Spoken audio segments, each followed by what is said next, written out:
আমরা তাই চিকেনটাকে প্রথমে টক দই, আদা রসুন, তেল আর পেঁয়াজ, হলুদ, সামান্য লঙ্কা, হলুদটা অপশনাল থাকতে পারে, লঙ্কা গুঁড়ো দিয়ে ম্যারিনেট করে নিয়েছি ঘন্টাখানেক আগে। আর এই যে পেঁয়াজের বেরেস্তা করে নিচ্ছি, এটা মিক্সিতে পেস্ট করব, করে তারপরে কী কী করবো দেখাচ্ছি। গরম মশলা, তেজপাতা দিয়েছি, দিয়ে ম্যারিনেট মাংসটা দিয়ে দেবো।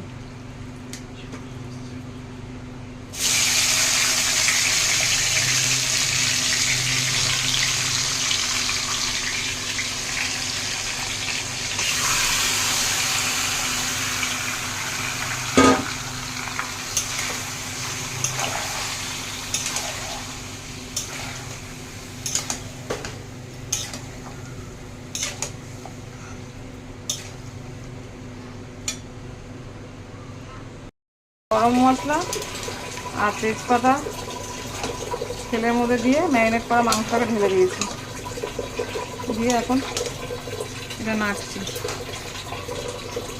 এরকম এটা নাড়তে থাকো। তারপরে এই যে কাজু বাদাম, চালমগজ, কাঁচা লঙ্কা আর পেঁয়াজের বেরেস্তা একটু ঠান্ডা হলে পেস্ট করে নেবো।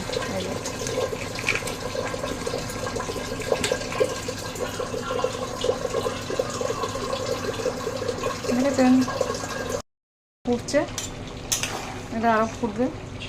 আর আমি বেরেস্তা করে নিয়ে ফিরে আসছি, বেরেস্তাটাকে পেস্ট করে এই যে পেস্ট করে নেবো, পেস্ট করে ফিরে আসছি।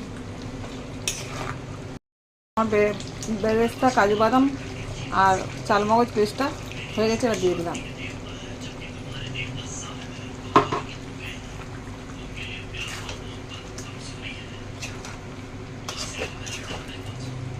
এবার এটা ফুটবে, বেশ চিকেনটা সিদ্ধ হয়ে যাবে। আর এটা গরম মশলাটা আসলে কিছুই দেবো না, এটাই হয়ে যাবে।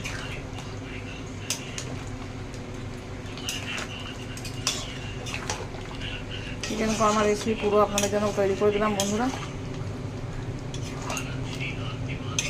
এটা এখন ফুটবে,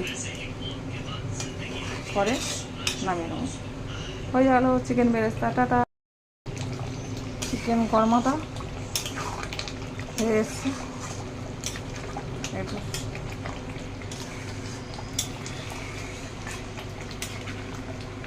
দিয়ে লঙ্কা দিয়েছি, কাশ্মীর লাল লঙ্কা, দেখুন কত সুন্দর দেখতে হচ্ছে। ভাত, রুটি, পরোটা সবার সাথে খেতে পারে চিকেন কর্মা।